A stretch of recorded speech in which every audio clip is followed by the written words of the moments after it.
Hello friends, welcome to Zenji Kids. Let's play and learn together. पीले दांत वाली बहू। रंजना कभी ब्रश नहीं करती थी। उसे कितनी बार उसके माँ बाप ने डांटा, लेकिन उसका कोई असर उस पर होता ही नहीं था, जिस कारण से उसके दांत पीले पीले हो जाते हैं। शादी के बाद। अरे बहू, वैसे तो तुझ में कोई कमी नहीं है, पर तेरे दांत इतने पीले कैसे हैं बेटा? कैसे मतलब? कोई सर्जरी थोड़ी ना कराइए। वो तो क्या नाम, मैं ब्रश नहीं करती थी तो पीले हो गए। अब क्या करूं? आप कहें तो लाल करवा लूं या फिर काले? यार ये क्या है, क्यों माँ से लड़ रही हो? लड़ रही हूँ? अरे मैं लड़ रही हूँ या ये बोल रही है कि दांत पीले हैं, पीले। अरे तपस्या थोड़ी ना की है इन्हें पीले करने के लिए। बकायदा ब्रश नहीं किया है 20 साल तक, तब जाकर। छी, कैसी बात कर रही हो? ये उस वक्त तो पीले नहीं थे जब हम लोग तुम्हें देखने आए थे। अरे तब साफ करवा लिया होगा डेंटिस्ट के पास जाकर। अब देखो कैसे पीले पीले लग रहे हैं। रंजना सास की तरफ गुस्से से देखती है। फिर शुरू हो गई पीले पीले पीले। अरे पीले तो तब भी थे जब मेरे हाथ का रसगुल्ला उड़ा उड़ा कर खा रही थी और बोल रही थी, लड़की नहीं गुणों का खजाना दे रहे भाई साहब आप। खैर, अब वो लोग करते भी तो क्या करते, पीले दांत वाली बहू पल्ले पड़ी थी तो झेलना तो था ही। एक दिन कीर्तन में रंजना गाना गा रही थी। अरे कमला बहन, माँ का द्वार है, यहाँ तो सब शुद्ध होकर आते हैं, फिर अपनी बहू को ब्रश भी नहीं करवाती तुम। दूर से पीले पीले दांत भक्ति में बाधा उत्पन्न कर रहे हैं। और कोई 2 साल के बच्चे थोड़ी ना लेकर आई हूँ मैं बहू बनाकर। अच्छी खासी लड़की है, अरे कैसे करवाऊं ब्रश? ये तो उसे खुद करना चाहिए ना। अब माँ बाप तो इसके जैसे तैसे निपटा दिए, ये नहीं सोचा कि सास कैसे संभालेगी। सास बहू को लेकर घर आ जाती है, लेकिन सोच लेती है कि अब इसे लेकर कहीं नहीं जाएगी। अगले रोज बहू कहती है, अरे क्या हो गया, मंदिर नहीं जाना क्या? कीर्तन का वक्त हो रहा है। मेरी मधुर वाणी से कान्हा जी जागते हैं और सोते हैं। आप तो जानती है ना उनकी भक्ति में कितना मन लगता है मेरा। वो क्या है ना, तबीयत ठीक नहीं लग रही है मेरी, आराम करूंगी मैं। तबीयत ठीक नहीं लग रही? अभी तो मिथुन के गाने पर नाच रही थी आप, और अब बोल रही है कि तबीयत ठीक नहीं लग रही। अरे भक्ति में मन लगा लो सासू माँ, ऊपर जाना है, क्या मुंह दिखाओगी आप? हाँ? सास को बहू की बात पर गुस्सा आ जाता है। मैं क्या मुंह दिखाऊंगी, इसकी चिंता तो ना कर, समझी? अपने मुंह की चिंता कर, जो ये पीले पीले दांत लेकर हर जगह पहुंच जाती है। पता है लोग कितना मजाक बनाते हैं। ना जी ना, मैं नहीं जाना कहीं तेरे साथ।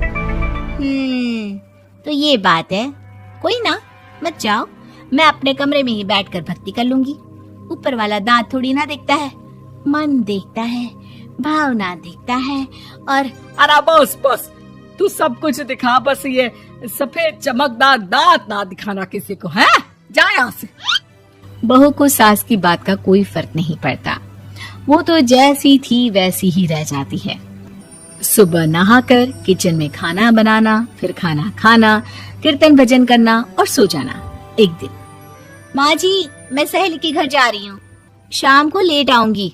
हाँ, तो जाना, मैंने कौन सा तेरी आरती करनी है घर पर बैठकर। रंजना सहेली के घर जाती है, जहाँ वो पार्टी में जाने की तैयारी कर रही होती है। अरे शिखा, कहाँ जाने की तैयारी कर रही है? मैं गलत वक्त पर आ गई क्या? अरे नहीं यार, उल्टा सही वक्त पर आई है। मैंने ये साड़ी और ज्वेलरी निकाली है यार, शाम को इनके ऑफिस की एक पार्टी में जाना है। बताना कैसा लग रहा है ये सब? नहीं यार, इस ड्रेस के साथ तो वो वाली ज्वेलरी अच्छी लगेगी। हाँ, सही बोल रही है, मैंने ध्यान ही नहीं दिया। वैसे तो हमेशा से मस्त फैशन सेंस रखती है। तो बड़ा जाती होगी ना पति के साथ पार्टी में। रंजना कुछ नहीं बोलती, बस सोचती है कि यार काश ये बात सही हो जाती, पर मैं क्यों नहीं जाती पार्टी में? क्या इन लोगों की कोई पार्टी होती नहीं होगी? रंजना घर आती है और रात में पति से सवाल करती है, एक बात बताइए, आप मुझे किसी पार्टी में क्यों नहीं ले जाते? क्या आपके यहाँ ऑफिस में पार्टी नहीं होती? पति बेचारा क्या कहता कि दांत पीले हैं तुम्हारे इसलिए। अरे कोई पार्टी होती नहीं हम लोगों के ऑफिस में, तो कहाँ से लेकर जाऊं? और मार्केट, मॉल, कहीं वीकेंड घूमना, कहीं तो। अरे यार, सारे हफ्ते में एक छुट्टी मिलती है, तो सोचता हूँ कि आराम ही कर लूं। क्यों? रंजना मन मार के रह जाती है। पहले कभी सास के साथ मंदिर जाया करती थी, लेकिन वो भी सास ने ले जाना बंद कर दिया। घर बैठी बैठी रंजना बोर हो जाती है। तभी उसे आइडिया आता है और वो मायके जाने का सोचती है। सासू माँ, 2 दिनों के लिए मम्मी के घर जा रही हूँ। अच्छा अच्छा ठीक है, आराम से जा। और हाँ, माँ से कुछ अच्छी आदत सीख कर आना कि कैसे शरीर के हर भाग की तरह दांतों की सफाई भी जरूरी होती है, समझी? शुरू हो गई ना आप?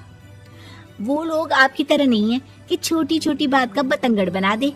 उन लोगों के लिए मैं मायने रखती हूँ, ना कि मेरे पीले पीले दांत। रंजना माँ को बिना बताए उन लोगों को सरप्राइज देती है, लेकिन जैसे ही वो दरवाजे पर पहुंचती है, अंदर देखती है कि घर वाले कहीं जा रहे होते हैं। अब माँ, काश रंजना दीदी के दांतों वाली प्रॉब्लम नहीं होती, तो वो भी हम लोगों के साथ चलती ना बुआ जी की बेटी की शादी में। हाँ बेटा, लेकिन अब उसे कौन समझाए कि उसको उसके पीले दांत नहीं दिखते, लेकिन उसके आसपास के लोगों को कितना एम्बैरेसिंग फील कराते हैं। मुझे तो कितनी बार उसके स्कूल की टीचर ने शिकायत की कि उसके साथ कोई लड़की बैठना भी नहीं चाहती, और ना ही कॉलेज में कोई उससे बात करना चाहता था। लेकिन पता नहीं क्यों उसे ये बात समझ में ही नहीं आती। कोई कमी नहीं है उस लड़की में, बस यही कि दांत पीले हैं। वो तो भला हो जीजा जी और उनकी माँ का, जो दीदी को जैसी है वैसे ही रखा हुआ है। रंजना को अपने घर वालों की बात सुनकर बहुत दुख होता है। वो सोचती है कि वो क्या करे, लेकिन फिर वो सीधा डेंटिस्ट के पास जाती है, अपने दांत चमकाती है और कसम खाती है कि वो रोज ब्रश करेगी। अरे क्या हो गया? तुम तो 2 दिनों के लिए गई थी ना, पर कोई ना, अच्छा है, चलो आ गई तो। रंजना सास के सामने आकर खड़ी हो जाती है और पूरी स्माइल करती है, उसके चमकदार दांतों को दिखाती हुई। हैं? चले मंदिर?